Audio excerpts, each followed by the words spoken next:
be? And she was like, well, he said he would be a red-tailed hawk. Ooh. She's like, but he always goes back to being like, he'd be a golden retriever because he's loyal and he's sweet and he's kind. Blonde.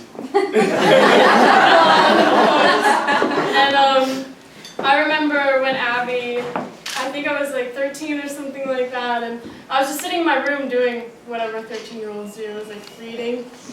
Reading? I don't know, reading, I don't know. And Abby comes in and she was like, he told me he loved me. I remember we were sitting right next to a window and I was just like looking out at the tree and I was like, that's really cool. I was like, oh my goodness. And I had never heard you say that before. You never, come to me and like, oh, he loves me, and I guess that's when I first recognized that love is really significant, and that, this is a really, I don't know, it made it an actual tangible thing to me. And you guys, the way you guys love each other really gives me hope, and helps me recognize that there's a lot of hope in people. You really inspire me a lot.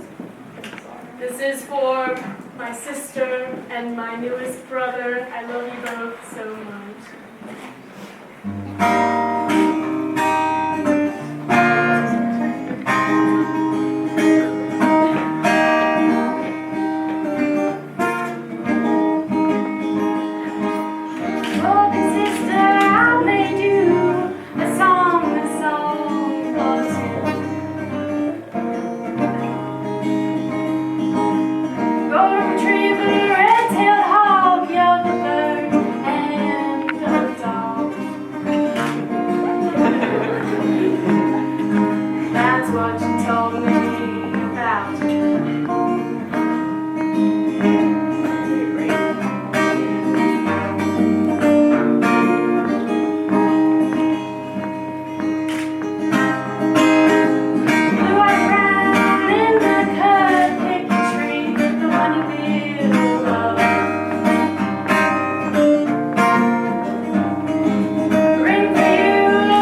you.